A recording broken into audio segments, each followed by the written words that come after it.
Your 4-year-old just fell off the monkey bars, scraped knee, blood, that cry that goes straight through your chest. And here's what I need you to do. Don't run over, don't scoop them up. Don't say, you're okay, you're okay, you're okay. I know, every protective instinct you have is screaming at me right now, because what I'm about to show you is backed by 30 years of neuroscience research on co-regulation, practiced by attachment therapists worldwide, and it changes how your child's brain processes emotion, not just in this moment, but for the rest of their life. And it works in about 90 seconds, maybe less. Once you understand why rushing to comfort actually prevents emotional resilience, you'll never handle your child's tears the same way again. Here's what you're doing right now. You try to stop the crying as fast as possible. You swoop in with hugs and band-aids, and it's not that bad. You try to distract them. Look, a butterfly. You try to minimize, you're such a brave kid, this is nothing. And when none of that works, you either give up and let them cry it out alone, or you hold them tighter and feel like you're failing because they won't stop.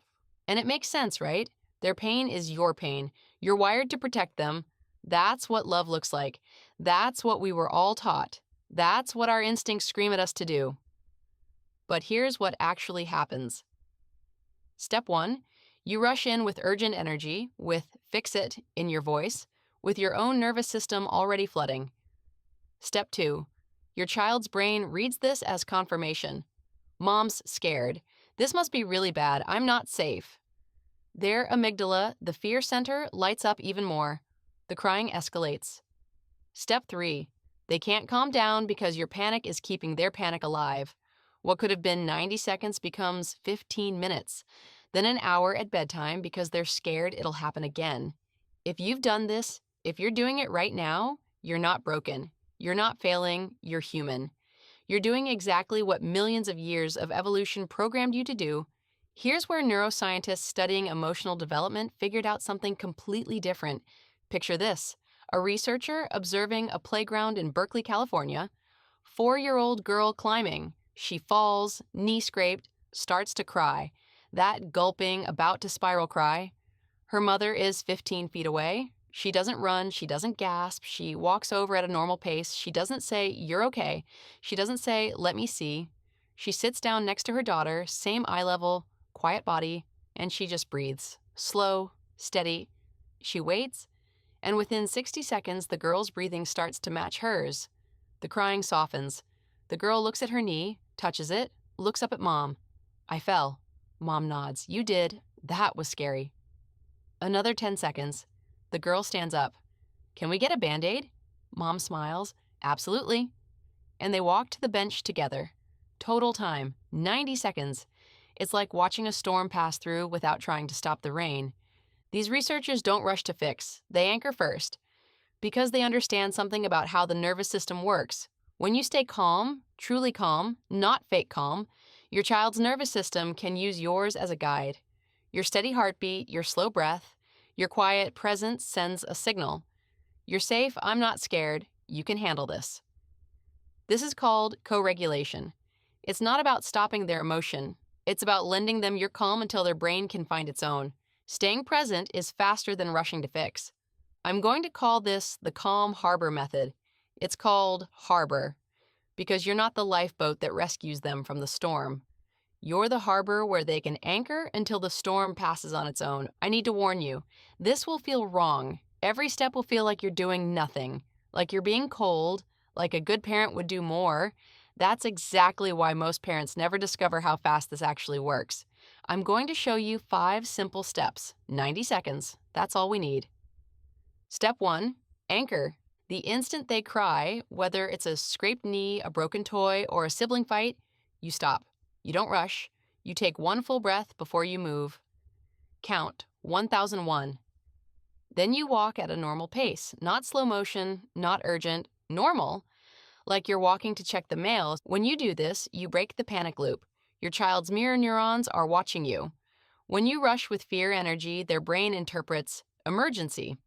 When you move with calm purpose, their brain reads safe enough to slow down.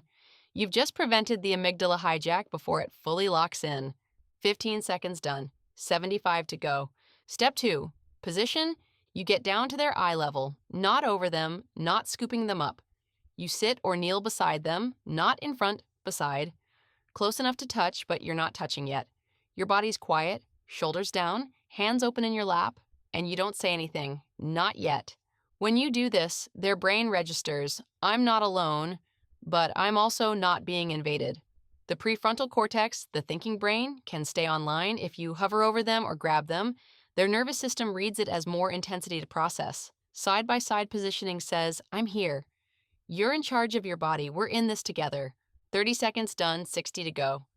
Step 3, breathe. You breathe. Audibly, slowly, in for 4 counts, out for 6. You don't tell them to breathe. You don't say, calm down. You just breathe like you're sitting on a beach. Your exhales are longer than your inhales. That's the key. Long exhales activate the vagus nerve, the calm down nerve. You're literally regulating your own nervous system out loud so theirs can follow. When you do this, their body starts to sync. It's not conscious, it's biological. Within 30 to 40 seconds of being near a calm nervous system, a dysregulated child's heart rate begins to slow. You're not controlling them. You're offering your calm as a resource. 50 seconds done, 40 to go. Here's what this looks like in real life. Without the calm harbor method, your kid falls, you panic, run over. Oh no, are you okay? Let me see. Oh, sweetie. Their crying ramps up. 5 minutes later, they're still sobbing. You're stressed. They're scared. Bedtime is a disaster because now they're afraid of the monkey bars. With the calm harbor method, same fall. You breathe, you walk over calmly, you sit, you breathe beside them. 60 seconds later, they're examining their own knee and asking for a Band-Aid. By bedtime, they've forgotten.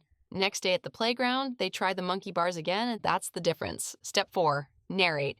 Now you speak, but you don't ask questions. You don't minimize, you narrate what happened like a sportscaster, simple, factual. You fell off the monkey bars, you scraped your knee, you're crying. That hurt. No, you're okay. No, you're fine. Just what is. When you do this, you help their brain make sense of the chaos. The left brain, the language brain, starts to organize the experience. Naming what happened without judgment gives them a framework. It tells them, this is understandable, this makes sense, you're not crazy for feeling this. 70 seconds done, 20 to go. Step 5, wait, you stay beside them, breathing, calm, and you wait for them to tell you what they need. I want a Band-Aid. Can you hold me? I'm okay now. You don't offer, you don't guess. You wait for them to access their own knowing, and when they tell you, then you respond. When you do this, their brain learns the most important lesson. I can feel big things and come back. I can figure out what I need. I can trust myself. The insula, the part of the brain that senses internal states, gets stronger every time they're allowed to check in with themselves instead of being told what they feel or need. 90 seconds done. Here's what just happened in those 90 seconds. You anchored with calm movement. Your child's brain registered, not an emergency. You positioned beside them. They learned, I have space to feel this. You breathed audibly. Their nervous system synced to yours and started to regulate. You narrated without fixing. Their brain organized the chaos into a coherent story. You waited for their signal. They discovered, I know what I need. You didn't just stop the crying faster. You taught their brain how to process hard emotions. That pattern is now encoded. But here's what matters most. You're not just handling this scraped knee. You're building their emotional infrastructure. Over time, sometimes in just 2 weeks, big emotions become shorter. Not because you're controlling them, but because their brain is learning. I can feel scared and come back. I can feel hurt and figure it out. My parent believes I can handle this. That pattern compounds. By age 7, 8, 9, they're the kid who falls, dusts off, and keeps playing. Not because they're tough, because their nervous system knows how to self-regulate. Day 1, you try this. They might cry longer at first. They're used to your rescue energy. That's okay. That's not failure. That's their nervous system recalibrating. Day 3, you'll notice the crying de-escalates faster. They start to look to you less desperately, more curiously. They're beginning to trust that their feelings won't destroy them. Week 2, measurable difference. A scraped knee that used to derail the whole afternoon now resolves in under 2 minutes. This isn't magic, it's neuroplasticity. The more you offer your calm instead of your panic, the more their brain learns to access its own. Most parents report genuine shifts within 10 to 14 days. Let me tell you what this looks like 3 years from now. Your child, now 7, is at a new school. First day, they come home. You can see it in their face. Something hard happened.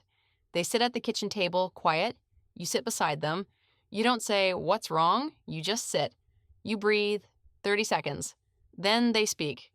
"Nobody played with me at recess." You nod. "That's lonely." Another pause, then, "Tomorrow I'm going to ask that kid with the soccer ball if I can play." Your neighbor, picking up her kid for a play date, overhears. She looks at you, amazed. How did you get them to open up like that? You smile, because you know. For 3 years, every time you sat beside them instead of rescuing them, you made a deposit. Now they're not just crying less, they're emotionally intelligent. They can sit with discomfort and find their way through. So here's your challenge. Next time your child cries, and it'll probably be in the next 6 hours, try something radical.